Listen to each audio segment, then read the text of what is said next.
Verilişin baş sponsoru Alman brendi Bosch. Verilişin sponsoru Coca-Cola. Salam dəyərli dostlar və mənim mətbəx müdaimi izləyənlər, yenə də evinizdə hazırlayabiləcəyiniz asan, tez və ləzzətli reseptləri paylaşmaq üçün qarşınızdayım. Gəzməyi və ləzzətli məkanlarda yemək yeməyi çox sevdiyimi bilirsiniz. Və əlbəttə o məkanlardan və gəzdiyim yerlərdən əli boş qayıtmıram. Və bugün sizinlə paylaşacağım yeməklər səyahət etdiyim Yunan mətbəxindən olacaq. İlk yeməyimiz demək olar ki, bütün Yunan restoranlarının menüsündə əksik olmayan Yunan salatı olacaq. Ardıca çox ləzzətli yemək keftedes, yəni bizim dilimizdə desək qızarmış kotlet. Yanında qarnir olaraq cheddar pendirli istiridye göbələyi. Və sonda şirniyyatımız kavalı qurabiyəsi.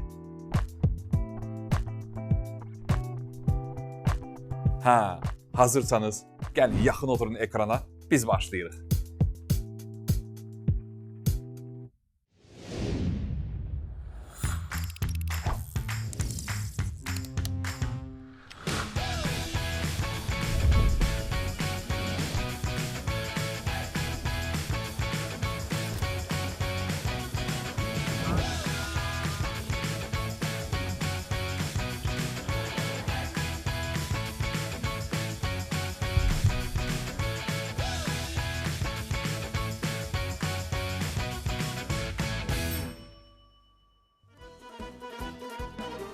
Dostlar, kavala qurabiyəsi hazırlayacaq. İlk başda əlbəttə qeyd etdiyim kimi bugün Yunan mətbəxindən çox ləzzətli yeməklər hazırlayacaq və əlbəttə ki, kavala qurabiyəsi olmazsa olmazlarındandır.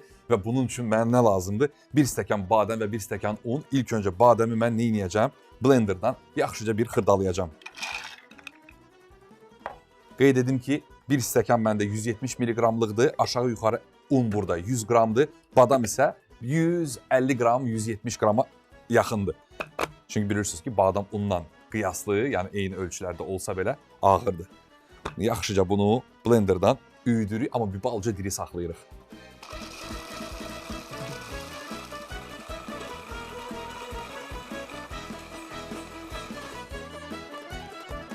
Gördüyünüz kimi dostlar bir balaca diri qaldı, yəni bu cür tam toz halına gətirmədim. Ocağımızın altını açaq. Və 1 stəkan badəmi boşaldırıq bizim tavamıza və burada 1 stəkan unumuz var. Bunu da əlavə edirəm eyni qaydada tavaya və yaxşıca bunları qovururuq. Dostlar, kavala dediyimiz nədir? Kavala Yunanistanda, yəni şəhər desəm bəlkə yanlış olar, kiçik bir qəsəbədir, amma çox gözəl bir qəsəbədir. Dəniz kənarında, balaca, yəni bir suyu Bodruma oxşayan, amma həqiqətən çox belə şirin bir yerdir. Və çox insanlar ora biz məsələn getdiyimizdə bir balaca havalar artıq soyumuşdu. Yəni qışın ortası demək olar ki. Amma şəhər çox dolu değildi. Onun üçün ora tam mövsümündə gedəndə insanlar çoxsu orada, belə deyim də, yazlıq evlərini tuturlar. Yəni yazlıq dediyimizdə bizdə məsələn tatil evləri olduğu üçün, olduğu kimi məsələn, orada da bağ evləridir çoxsunda. Və hamı da ora yay mövsümündə gedir, xüsusən də dincəlmək üçün. Və Kavala Türkiyəyə çox yaxın bir yerdə olduğu üçün, yəni Edirnə şəhərinə yaxındır. Və onun üçün bu kurabiyə özü də Türkiyədə də hazırlanır. Amma deyirlər ki, gerçəyi Yunanistandadır. Və əlbəttə ki, biz getmişkən bunun dadına baxdıq və həqiqətən də yəni adamın ağzında belə parça olub əriyən bir kurabiyədir və çox da ləzzətlidir. Və bunun hazırlama qaydası da xüsusən unla badamı ilk öncə yaxşıca qovurmaq lazım ki, tam rəngi dəyişənə qədər.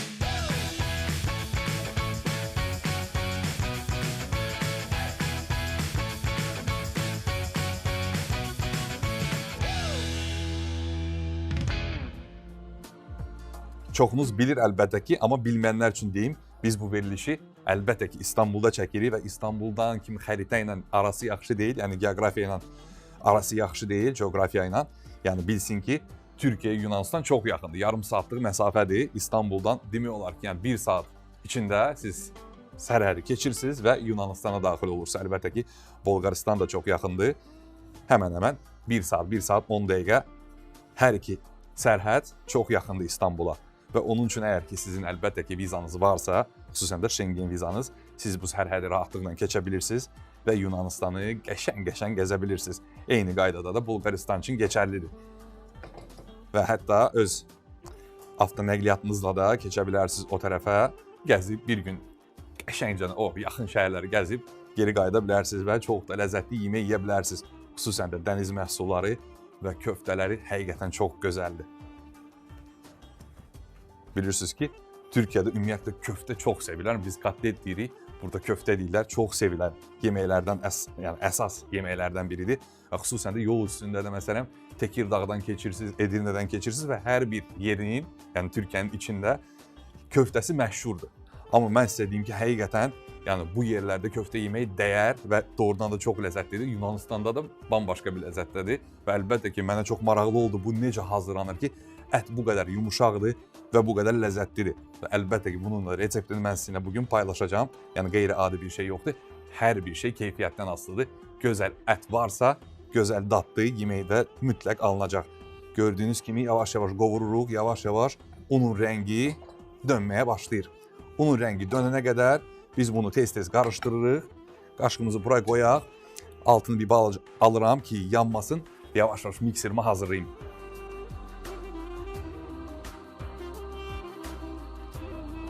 Artıq unun qoxusu və badamın qoxusu çıxmağa başladı, görürsünüz.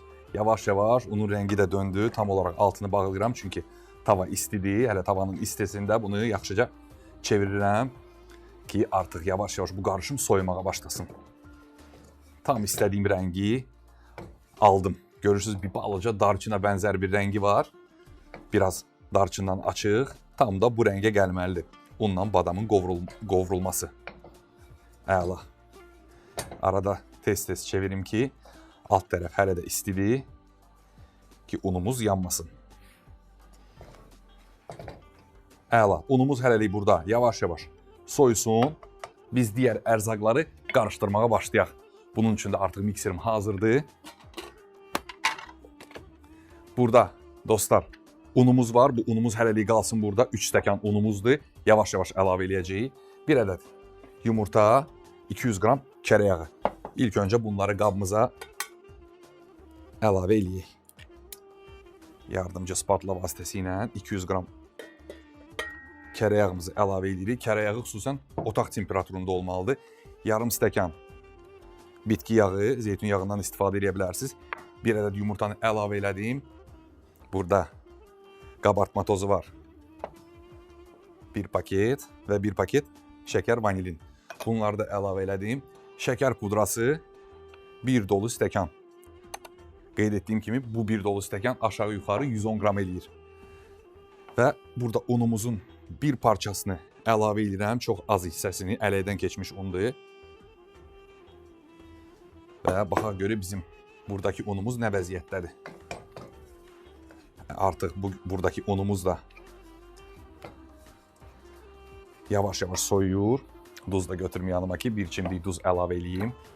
Bir çimdik duzumuzu əlavə elədik. Və bu un qarışımı da bura, badamla un qarışımını əlavə elədik tamamını. Yavaş-yavaş bu unumuzu bu ərzaqlara qarışdıracağıq.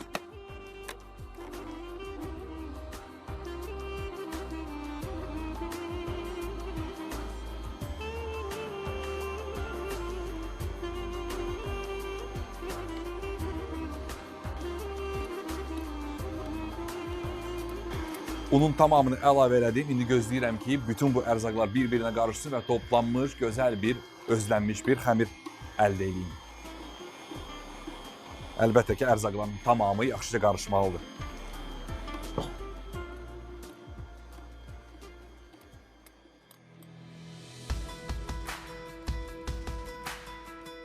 $3,9 litr həcmli boş MAM seriya 5 mətbəx kombayını ilə artıq zəhmət çəkmədən istədiyiniz təamları hazırlaya bilərsiniz. Bu mətbəx robotu hər bir ayrı-ayrılıqda olmaqla çırpma, qarışdırma və yoğurma başlıqlarını özündə birləşdirir. Eyni zamanda həssas tərəzi ilə ərzaqlarınızın çəkisini rahatlıqla ölçə bilər və zaman sayğacı ilə da vaxtınızı daha da faydalı dəyərləndirə bilərsiniz. Həmçinin bu kombayn sıçratmanın qarşısını almaqla mətbəxinizin daima tərtəmiz qalmasını təmin edir. Qabyan maşında yuyula bilən aksesuarları sayəsində isə təmizliyi çox rahatdır. Boş mətbəx kombaynlarını elə indi boshome.com saytına keçid edərək və ya rəsmi distributorlardan da əldə edə bilərsiniz. Həyatı boş kimi yaşa.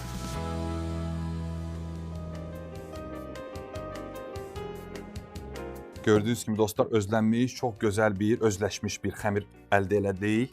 Bunu yaxşıca bu cür əlimizlə birləşdirərək belə bir top halına gətiririk. Bunu top halına saldıqdan sonra və hər zaman qeyd etdiyim kimi, əgər biz xəmirdən bir şey hazırlayırıqsa, bundan mütləq və mütləq bunu biraz dinləndirmək lazımdır. Onun üçün biraz gözləyəcəyik ki, xəmirimiz yaxşıca dinlənsin. Bunları yaxşıca birləşdiririk, bir top halına gətiririk və əlimizlə bütöv edirik. Bundan sonra yaxşıca düzləşdiririk. Əlbəttə ki, xəmirimiz isti-istidir. Qeyd etdiyim kimi, bunu bütöv halına gətirdiyimizdə yaxşıca bir yastı edirik ki, kəsməyə rahat olsun.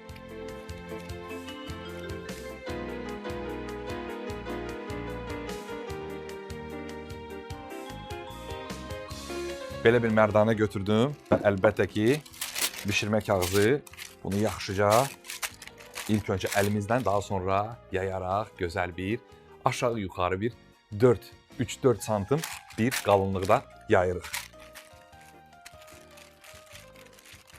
Yağlı kağızı, yəni bişirmə kağızını niyə istifadə edirik? Bişirmə kağızı yəni yapışmamağı sağlayır və həqiqətən də rahat-rahat bunu, bu xəmiri yaya bilirsiniz.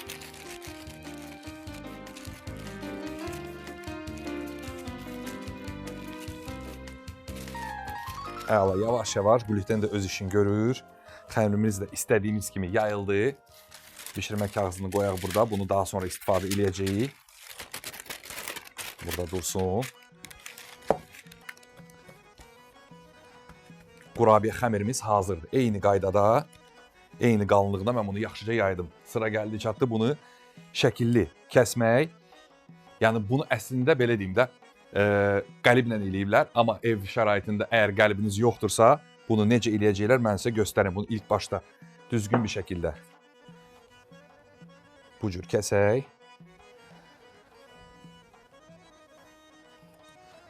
Ondan sonra nə edirik? Əlbəttə ki, bir hissəsini təzədən şəkilləndirəcəyik. Bu cür şəkli olur və bunu yaxşıca siniyə düzürük. Stəkan vasitəsilə görürsünüz. Yəni, diqqətli eləmək lazımdır ki, dağılmasın. Çünki həqiqətən xəmir çox kövrəkdir. Şəkilləndirək ki, düzgün olsun. Bu cür yarımay şəklini veririk və sinimizə düzürük.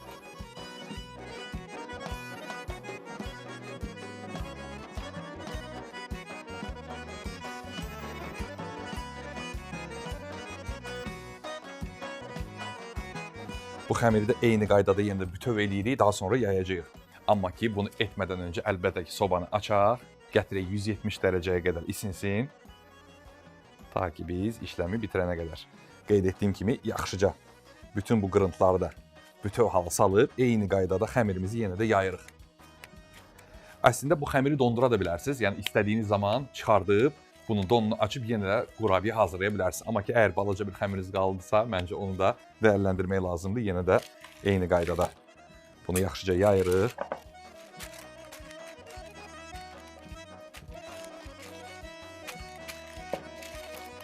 Görürsünüz nə qədər kövrək xəmirdir ki, yəni dərhal parçalanmağa başlayır. İnanın mənə ki, qurabiyələr o qədər kövrək olacaq ki, yəni ağzınıza aldığınızda dərhal dağılacaq. İnanılmaz gözəl bir ləzzətli qurabiyə alınacaq.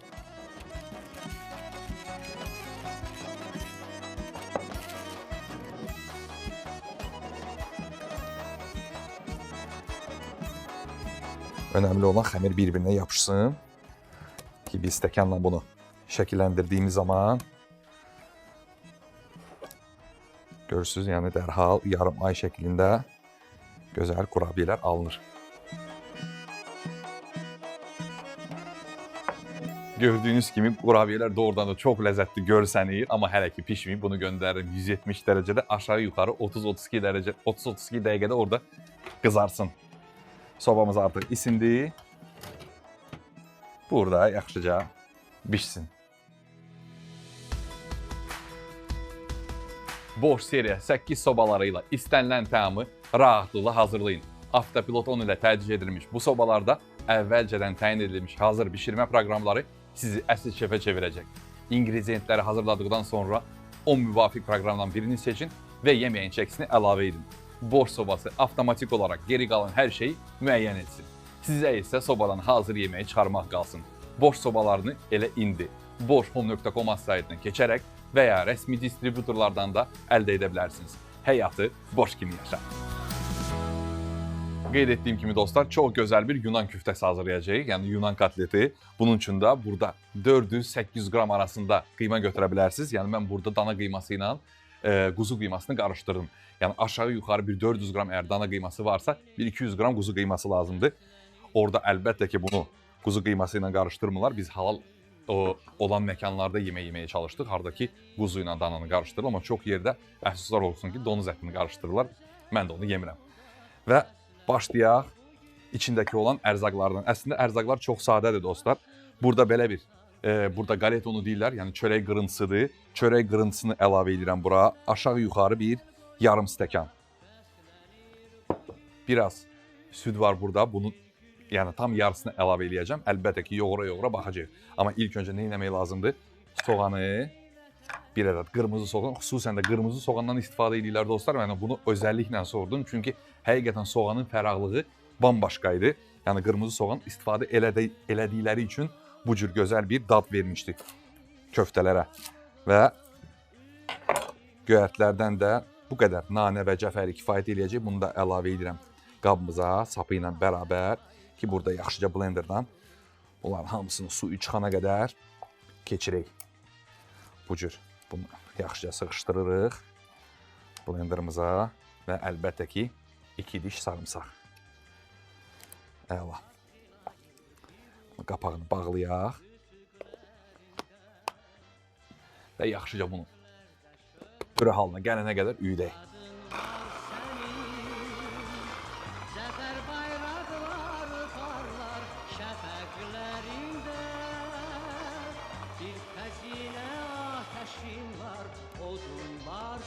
Gördüyünüz kimi tam pürə halına gəldi. Əlbəttə ki, qaşıq vasitəsilə bunların tamamını əlavə edirəm qıymamıza. Tam istədiyim kimi oldu. Həm faydalıdır, həm də çox ləzzətli eləyəcək bizim kotletlərimizi. Ədviyyatı əslində hər kəs fərqli istifadə eləyir. Mən sadəcə olaraq duz, istiot və kəkyotudan istifadə eləyəcəm. Orada bir balaca kimyon da istifadə edirlər. Mən kimyonu sevmədiyim üçün, yəni kimyonun o qədər də dadını ətdə sevmirəm. Onun üçün mən kimyon əlavə eləməyəcəm. Sadəcə olaraq duz, biraz bol qarabibər və biraz da kəkyotu. 2-3 çimdik yetərli olacaq. Qeyd etdiyim kimi 1/3 hissəsi süd, biraz da bitki yağı. Yəni 2-3 yemək qaşığı yetərli olacaq.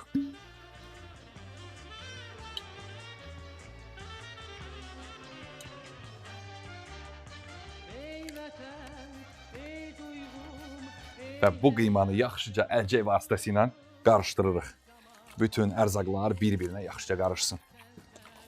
Çox gözəl qarnir düşündüm bugün bu yeməyin yanında. Yəni biz orada istiridye göbələyi yemişdik və çox da belə deyim də kömür izqarada bişirdiyiniz zaman istiridye göbələyi çox ətə bənzəyir dadı və çox da ləzzətli olur. Yəni mən bugün onu ev şəraitində, tavada, yəni eyni dadı verməyə çalışacağam ki, çox ləzzətli olsun və əlbəttə ki, dedim ki, cheddar sosu qaymaqlı ona çox yaraşacaq və yanına çox gözəl bir cheddar soslu hazırlayacağam. Amma ilk öncə ətimizi özləşənə qədər yaxşıca bu cür qarışdırırıq. Görürsünüz, həqiqətən ətin həm rəngi, həm görüntüsü tam fərqlidir. Yəni göyərti bambaşqa bir görüntü verdi bizim ətimizə. Yəni əlbəttə ki, mənə də çox maraqlıdır. Siz yəni tamaşaçılardan Yunanistana gedən varmı, oranın mətbəxini bəyənən varmı? Çünki bilirsiniz ki, mən ümumiyyətlə gəzməyi çox sevirəm, fərqli mətbəxlərin dadına baxmağı çox sevirəm. Yəni bilirsiniz ki, mətbəx insanı birləşdirir, xüsusən də mədəniyyətdir. Və Yunan mətbəxində xüsusən dəniz məhsulları çox ləzzətli idi. Çünki dənizin kənarında və dənizi bol olan və dəniz məhsulları bol olan bir ölkədir. Mənə də çox maraqlıdır. Siz olmusunuz, nəyini bəyənmisiniz, hansı yemeği daha da çox ağlınızda qaldı. Mənə də çox maraqlıdır.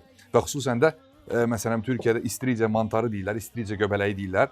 Yəni Azərbaycanda həqiqətən də var bilirəm, amma çox istifadə edən yəni yerlər görməmişəm. Yəni bizim Azərbaycanda istiridye göbələyinə çox maraqlıdır, nə deyirlər?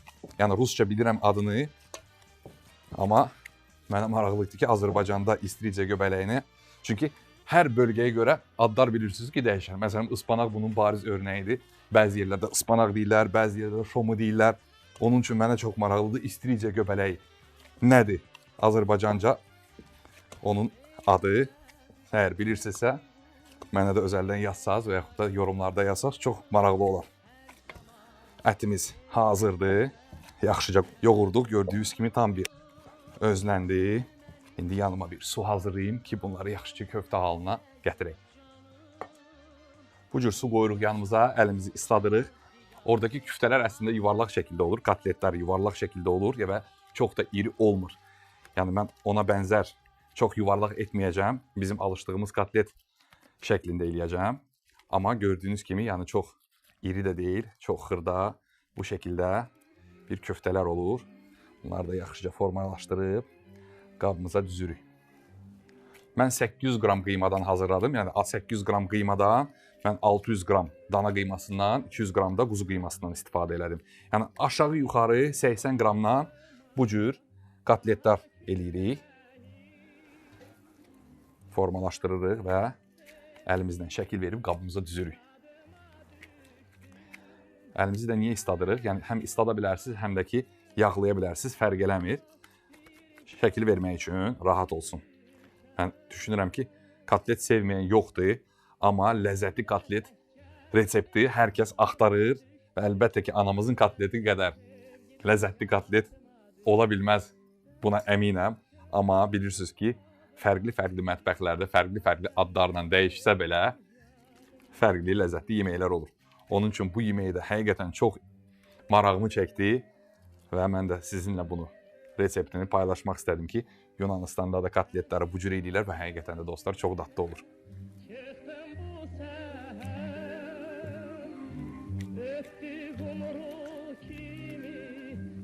Bilirsiniz ki, Ramazanın sonuncu günüdür və xüsusən də iftara, yəni həm yaraşacaq, sabah artıq bayramdır və sabah süfrəmizdə əlbəttə ki, bayram yeməkləri olacaq, aşımız olacaq, milli mətbəximizin təamları olacaq, amma bugün iftarı da fərqli bir mətbəxlə açsaq, tam yerinə düşər deyə düşünürəm.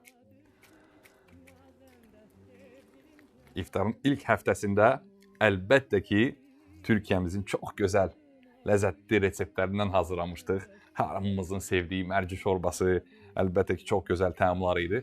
Və xüsusən də bilirsiniz ki, yəni Türkiyədə Ramazan bambaşqa bir coşqu ilə qarşılanır və bambaşqa bir həyəcanla orada həm ona hazırlıq edilir, həm o ayı keçirirlər və artıq yavaş-yavaş Azərbaycanda da bu adət-ənənə halını alıb, hər kəsin evinə fərqli yeməklər hazırlanır, hər kəs qonaq gedir, qonaq çağırır və bu da həqiqətən həm xoşdur, həm də çox gözəldir.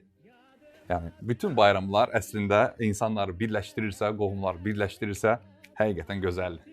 Nazəndə sevgilim yadıma düşdü, sən də təkcə mənim hadıma düşdün, nazəndə sevgilim yadıma düşdün.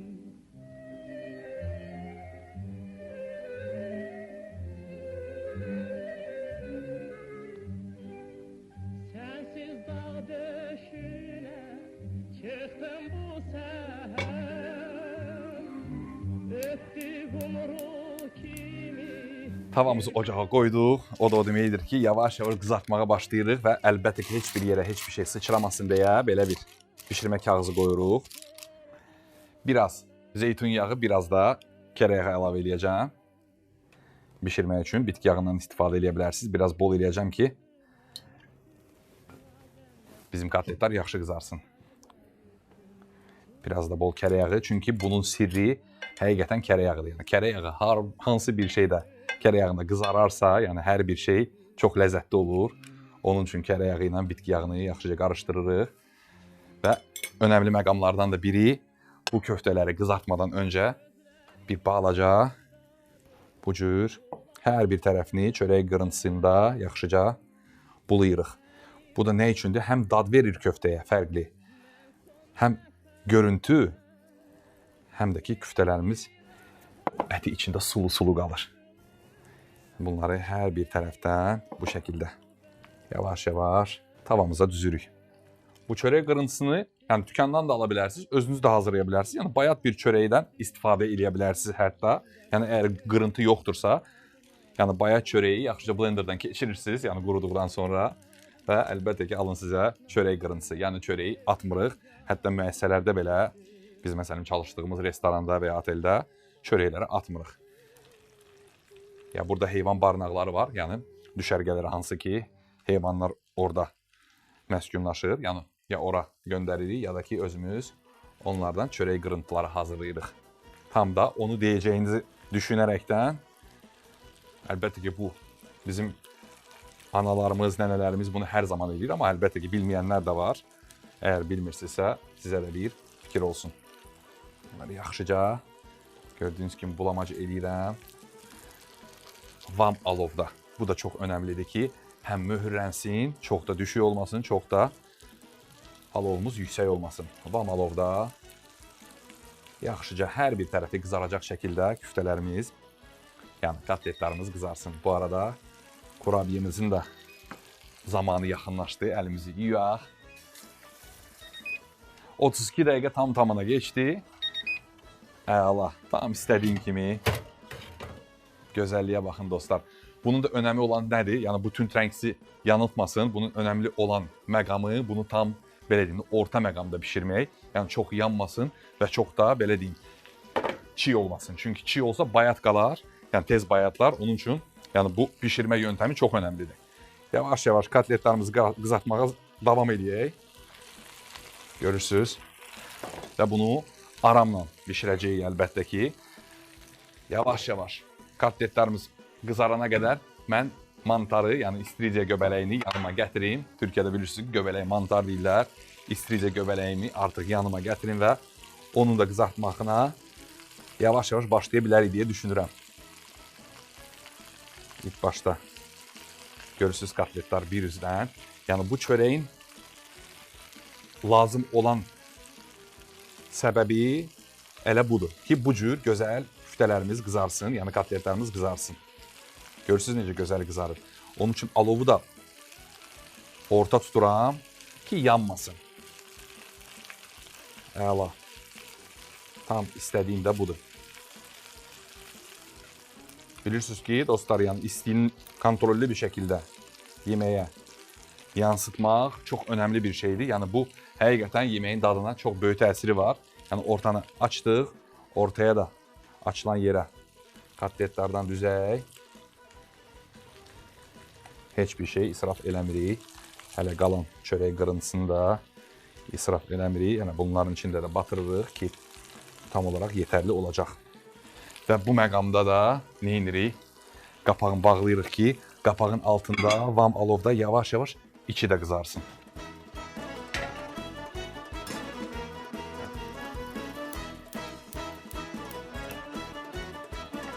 Tavamızı da yandırdıq, altını yandırdıq tavamızın və sos hazırlayacağıq deyə bu tavamızın da altını yandırdıq və bunu ilk öncə burada qaymağım var 400 mg, tam yarısını əlavə edirəm qabımıza. Bu yavaş-yavaş isinə burada aşağı-yuxarı bir 300-400 qram cheddar pendiri var. Bunu da bu şəkildə bura əlavə edirik ki, cheddar pendiri də burada ərisin və çox gözəl bir sos alınsın. Bunu da əlavə elədim burada. Amma xüsusən də diqqət edin ki, bu cheddar pendiri kəsilməsin. Yəni alov yüksək olarsa cheddar pendiri kəsilər və qaymağımız kəsilər. Çox vam alovda bu burada öz axarında ərisin. Tavamız da burada yaxşıca qızğın isinir. Heç yağ vurmadan tam qızğın tavaya gözləyək, tam qızsın. Tam belə tüstü çıxsın tavadan ki, biz göbələkləri dərhal ora atacağıq ki, yaxşıca belə deyim də o kömür ızqaranın effektini ala bilək. Yaxşıca qızğın tavamız olsun. Mən də bütün küftələrimizi bura düzdüm. Artıq görürsünüz. Və xüsusən də bunu da qeyd eləmək istəyirəm ki, dostlar, görürsünüz heç bir tərəfə yağ sıçramadı. Yəni ətrafı bizim ocağımızın təmiz qaldı. Bu da çox önəmlidir. Xüsusən də xanımlar üçün əlbəttə ki, yəni bu yöntəmi tez-tez istifadə edirəm. Yəni bu bişirmə kağızını düzməyinin nəticəsidir əslində. Yəni siz də evinizdə yemək bişirdiyiniz zaman, xüsusən qızartmalı yemək bişirdiyiniz zaman bilirsiniz ki, tava azar, hər yer batır. O batmaması üçün belə bir yöntəmdən istifadə eləsəz, əməlli başlı iş yükünüzü azaldarsınız. Görürsünüz, küftələr də inanılmaz gözəl, sulu burada pişir. Kontrollü bir şəkildə gedirəm, var alovda. Bunları yaxşıca qızardıram. Üstünü bağlayaq ki, içi də yaxşıca pişsin. Bu arada artıq tavamız istədiyimiz kimi qızardı. İsindi, qıpqırmızı göbələklərimizi. Bunlar istricə göbələyidir. Yəni bunlar həqiqətən çox ləzzətlidir və ət dadır. Yəni hətta deyirlər ki, bunun içindəki olan vitamin də ən az ət qədər vardır. Bunları yaxşıca bu cür tavada, qızğın tavada qızardırıq ilk başda. Daha sonra biraz duz, suyunu bıraxsın, biraz da kərə yağı kifayət edir. Başqa heç bir şey ehtiyacı yoxdur. Dostlar, yavaş-yavaş bizim sosumuz da hazır olur. Qeyd etdiyim kimi sadəcə olaraq ara sıra qarışdırmaq lazımdır ki, pendir öz axarı ilə burada ərisin. Qara biber sevdiyim üçün biraz da qara biber əlavə edeyim. Sosumuz ləzzətli olsun. Görürsünüz dostlar, yavaş-yavaş qaymaq isinincə pendir içində əriyir. Mən biraz pendir vurdum, amma məncə biraz da çox eləmək lazımdır pendiri ki, tam, çünki şeylər sevirəm dostlar, heç qalıq qalmasın, bütün pendiri bura əlavə eləyəcəm ki, sosumuz ləzzətli dadlı olsun, biraz da qaymaq əlavə edeyim ki, sosumuz bol olsun. Çünki yeyən adamımız da çoxdur, yəni iftara ləzzətli yemək yeyək. Biraz da qaymaq əlavə elədim. Yəni 200 mg qaymağa aşağı yuxarı bir 200-300 qram pendir kifayət eləyəcək.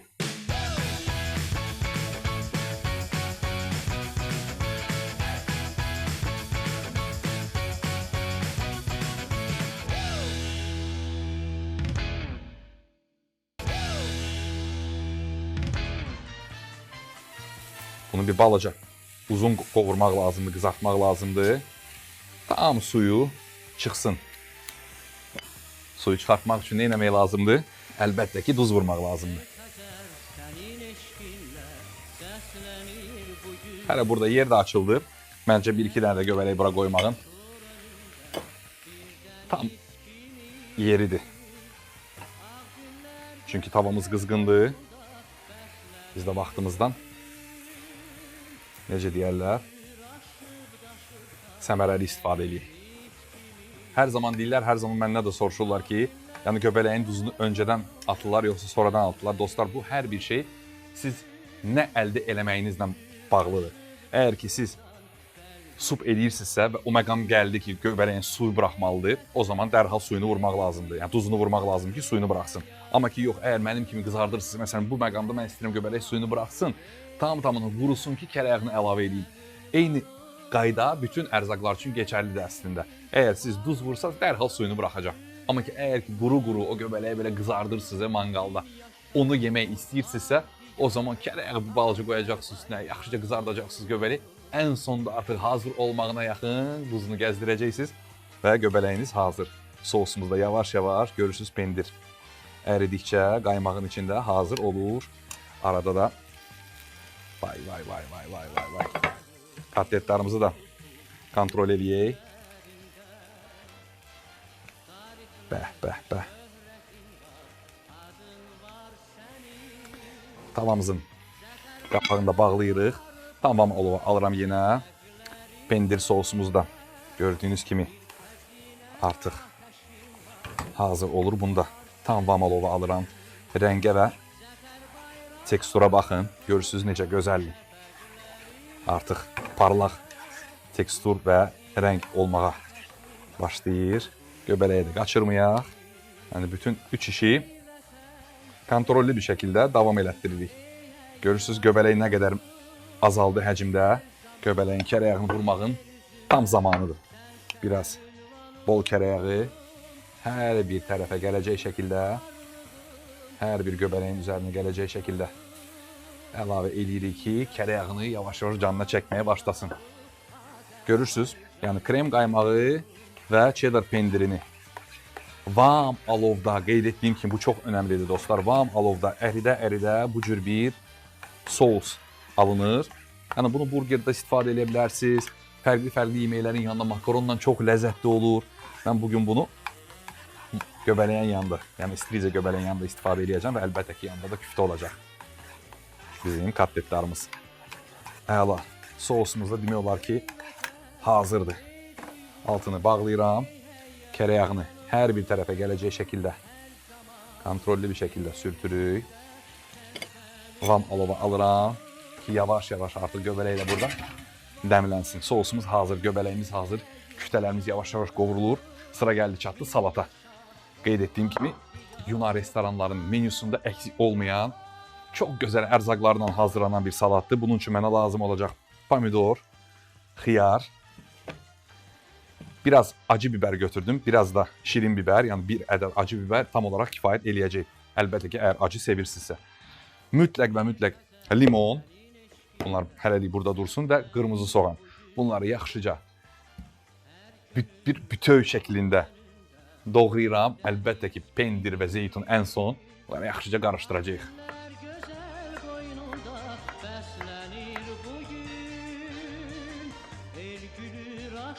Daşırsan kalbimiz kimi Ah günler güzel boynunda beslenir bugün El gülür aşıp daşırsan kalbimiz kimi Ey vətən, ey duygum, ey heyecanım Her zaman bu yeryüzünde sen ünvanım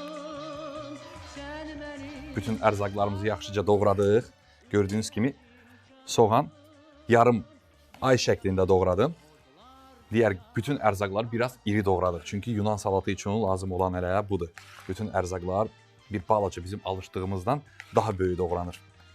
Bunların hamısını bir qabın içində birləşdiririk. Əməli başlı bostana girmişsiniz və təzə-təzə tər xiyar, tər pomidor, tər biber dərmişsiniz. Yəni inanılmaz gözəl bir qoxusu var. Bunu daha da ləzzətli eləmək üçün əlbəttə ki, burada zeytun var. Yəni ən dadlı, ən sevdiyiniz zeytundan istifadə edə bilərsiniz. Fərq eləmir. İstər yaşıl olsun, istər qara olsun. Əlbəttə ki, Kalamata zeytundan istifadə edilir çox vaxt orada və yaxud da xırda-xırda özləri yetişdirdiyi zeytunlardan. Mənim də sevdiyim bu cür ədviyyatlı zeytun var. Bunu əlavə edirəm. Və ən son pendiri, yəni o çox xoşuma gəlir. Çox məkanların, yəni çox yerlərdə, restoranlarda bu salat bitdikdən sonra əlbəttə ki, zeytun yağı, limon suyu gəzdirirlər və bütün bütöv bir şəkildə pendiri kəsib üzərinə lay olaraq qoyurlar. Yəni bu mənim çox xoşuma gəldi. Mən də bugün hələ bu cür servis edəcəm sizə. Dostlar, hər bir şeyimiz demək olar ki, hazırdır. Sadəcə olaraq süfrəmizi düzək və yavaş-yavaş artıq verilişib bitirək. Yadındamı ötən günlər qəm çoxalır ömr azalır Yüzümüzdə, alnımızda O illərdən izlər qalır Gələsizim keçənləri Yada salaq dönə-dönə Ötən günə gün çatar mı Calasan da günü güne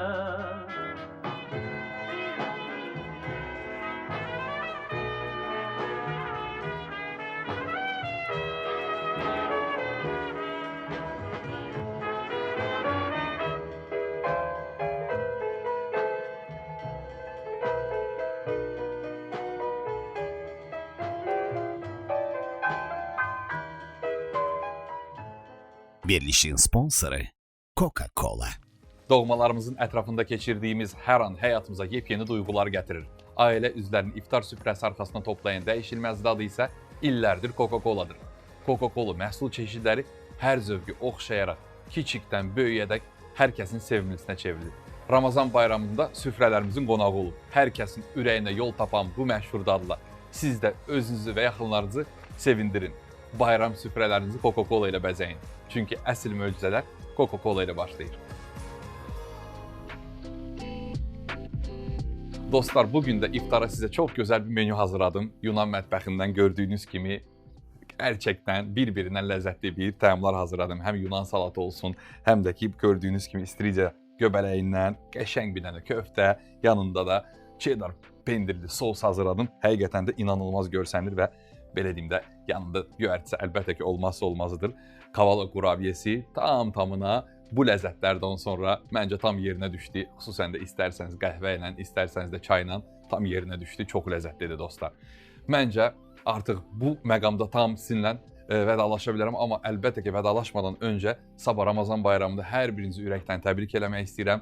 Göz haqqınızı halal eləyin. Xüsusən də dostlar, yəni mən xüsusən buna çox önəm göstərirəm ki, sizlər üçün həm büdcəyə uyğun, həm də ki sizin tapa biləcəyiniz ərzaqlardan yeməyi hazırlayayım. Əlbəttə ki onların alternativlərini də hər zaman söyləyirəm sizə, hər zaman dilə gətirirəm ki, hansı ərzaqı nə ilə əvəz edə bilərsiniz, əgər ki bu ərzaqı tapmaq çox çətindir. Yenə də buradan hər birinizə qucaq dolu salamlar göndərirəm. Göz haqqınızı halal eləyin. Ramazan bayramınız mübarək olsun. Allahın ruzusu, bərəkəti hər daim hər birinizin üzərində olsun. Bununla da sizinlə sağollaşıram. Gələn həftəyədək Allah sizləri qorusun, ruzu bərəkətiniz bol olsun. Yadında mı öten günler, qəm çoxalır, ömr azalır, üstümüzdə, alnımızda o illərdən izlər qalır. Gələsizim keçənləri yada salaq dönə-dönə, ötən günə gün çatarmı, calasan da günü günə.